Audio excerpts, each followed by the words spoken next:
Good morning. Actually, it's 11:50, but I don't really give a damn because it's morning for me and I just got up. I went to the mall last weekend and I was kind of in a rush. And I don't know if I had dirty glasses on. I was really wearing contacts, but I'm going to blame it on the fact that my glasses were dirty.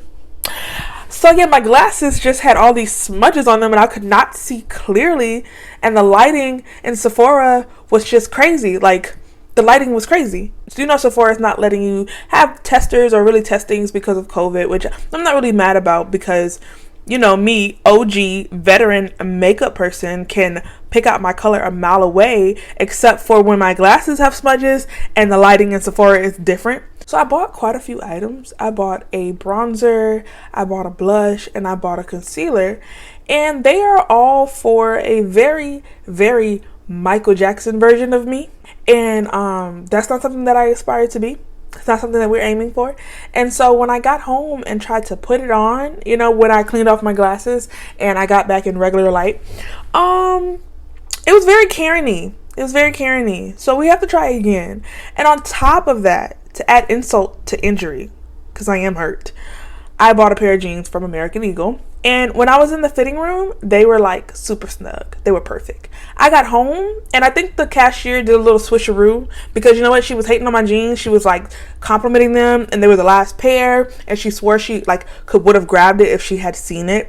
But I think she stole them from me because the pair of jeans that I got home with were not the ones that were in the fitting room. Okay? Unless I lost some weight between being at the mall and being home, in which case I'm always down for that. But yeah, so the whole trip to the mall was just a bust. And so we're going to try again. And I'm going to clean my glasses this time. I also have this little gift card to Barnes & Noble's, and it has 3 figures on here. Like 3 digits on the total. And that's a real Barnes & Noble shopping spree because Barnes & Noble's is not as cheap as those who we're not going to mention. We're not going to say their name in this vlog, but they're not as cheap as them. So I want to swing by Barnes & Noble's. I haven't gone book shopping in a minute. I've been reading, but I just haven't been on top of the new releases as much as I normally am. I bought a couple new releases this year. I bought Chain of Iron. I bought Quarter Silver Flames, Witches Steeped in Gold, and Rule of Wolves. Those are the 4 releases that I have bought this year. So I'm going into Barnes & Noble's. I have no idea what I might want to get. I'm going to start off in the sci-fi section because, again, that is always the inspiration and aspiration. We're always trying to read more sci-fi. There might come a day where the sci-fi publicists really, put their back into a cover. And so we're just waiting on the day. But if that day is not today, then we're just going to peruse the shelves and see what we find because, yeah, I have no idea what I want to read. I'm going to go get ready. And, yeah, we'll check back in.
So we've officially made it to Barnes & Noble's.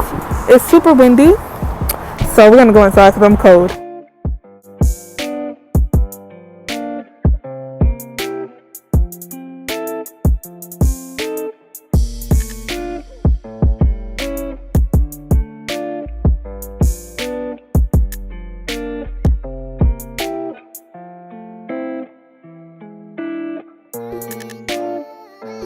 I've been seeing this book everywhere, but I know absolutely nothing about it. And what I do know is that I don't normally buy overhyped books, so that's probably going back to the table. I have this book on my shelf, and it needs to get read as soon as possible.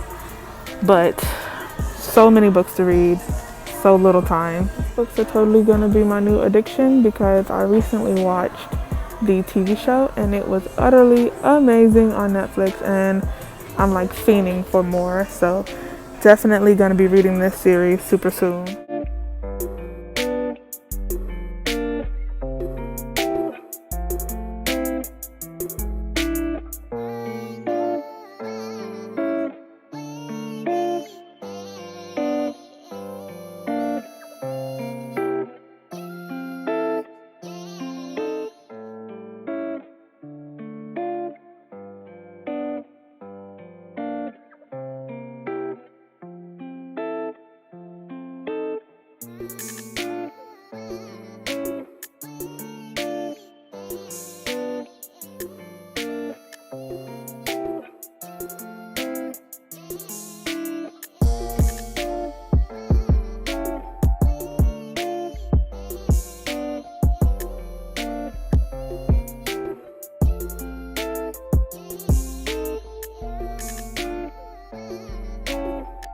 Okay, that was super successful. My bag is so heavy that I feel like my arm is gonna break off.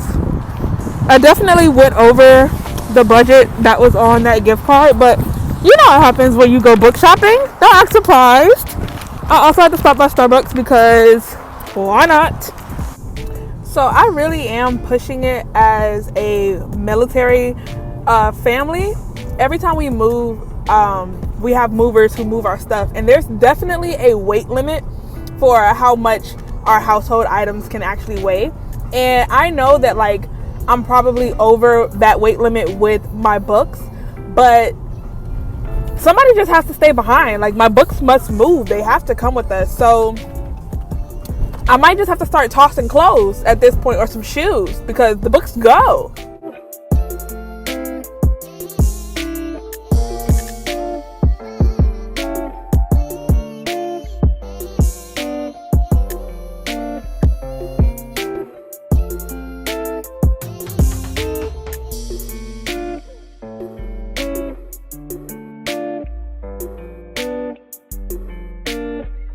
So we definitely hit 5 o'clock traffic heading to Seattle. It's gonna be a while.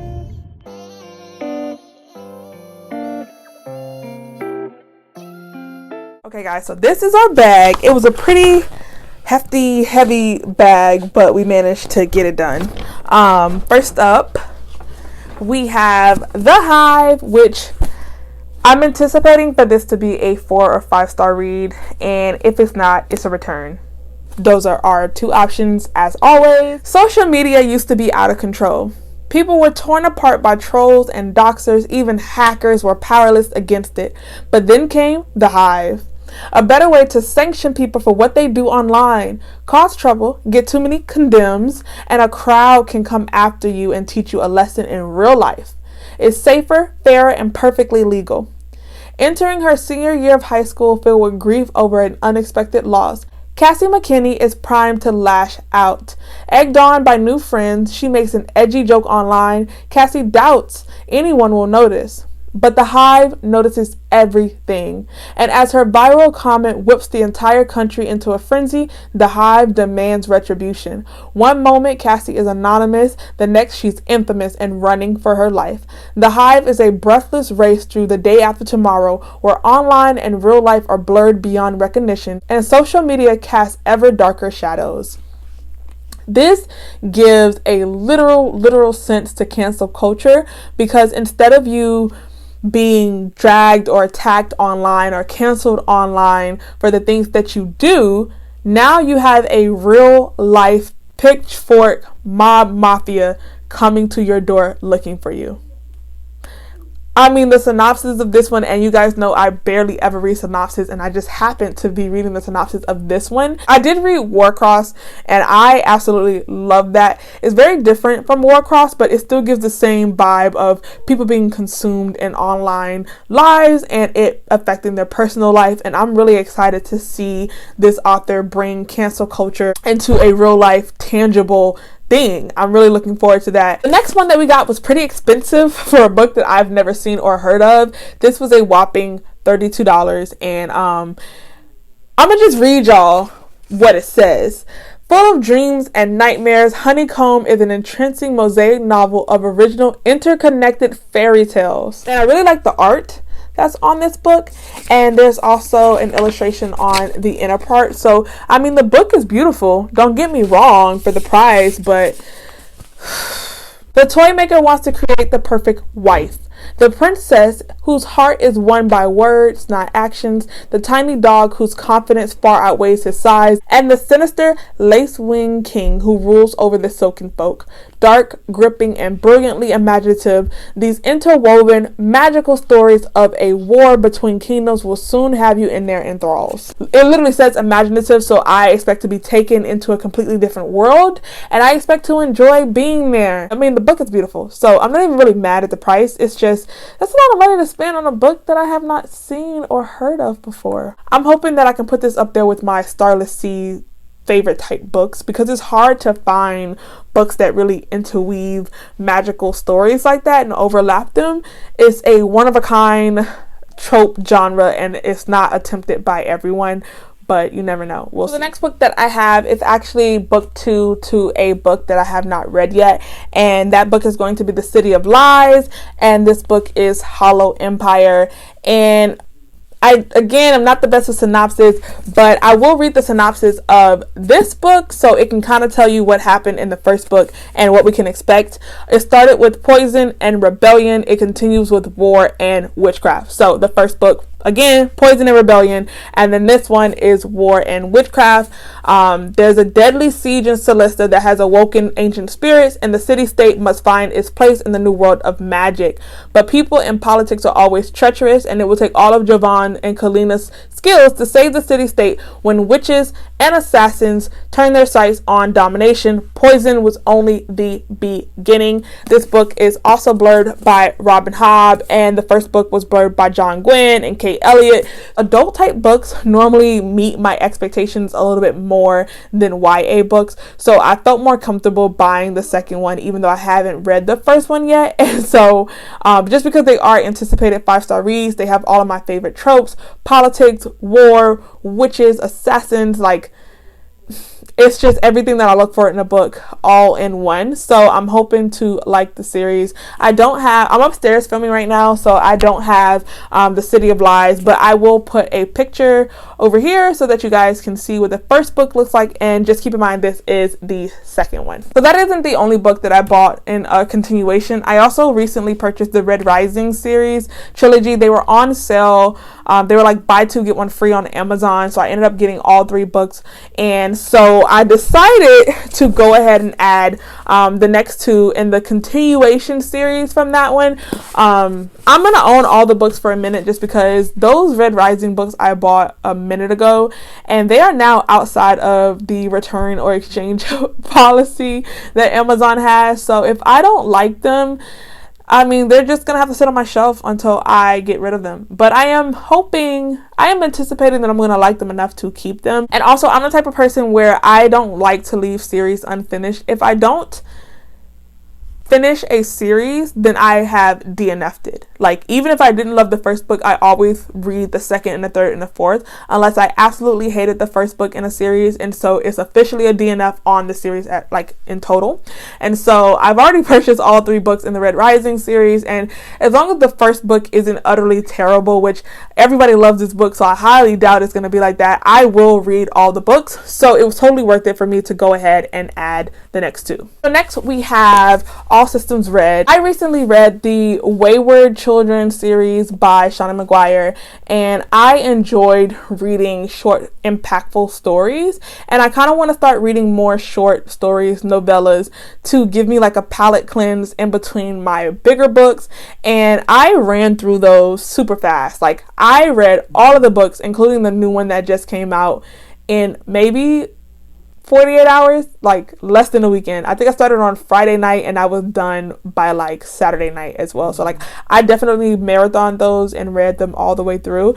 And so I'm hoping to really like this one so that I can take my time. And so this is also one that has a lot of hype in the book community right now.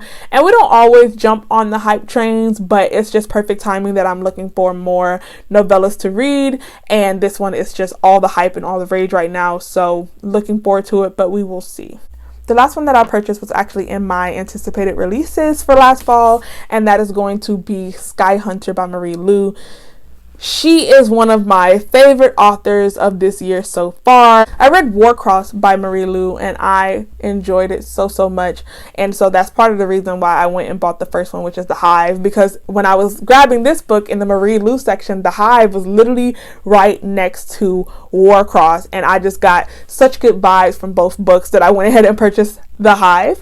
But for this one, so I read the Prodigy series as well. I think the only book that I have not finished is the last one. It gave me such nostalgic vibes from when dystopian type books were all the rage during that time. And even me reading it as an adult, knowing that it came out a couple of years ago, it was still enjoyable. I got such a high level of comfort when I was reading the Prodigy series and Warcross, and I also bought Wildcard that I'm kind of in the process of reading right now. I also read Kingdom of Back, and Kingdom of Back was actually really good. I love the writing in that one and how she took something that was like historic and a biography and added like this Chronicle of Narnia aspect to it about this brother and sister. I mean, who even knew that Beethoven had a sister? And I think she did a great job of bringing Beethoven's sister to life. I've just been in love with Marie Lu's writing this year, but I've just been reading mostly backlist books from her, and so I was excited to get something up to date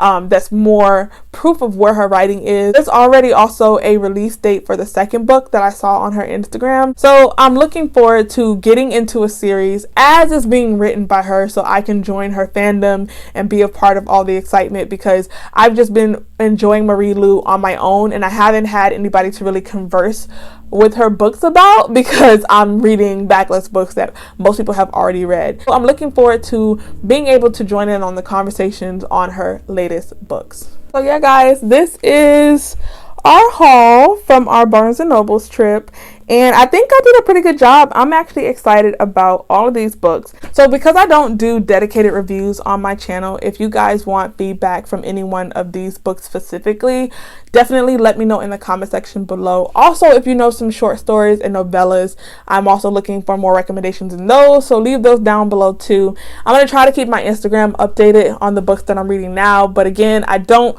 do dedicated reviews. I just do dedicated vlogs for certain series, so we shall see, and I will see you guys in my next video. Thank you for coming shopping with me today. I had a great time. I hope that you had a great time.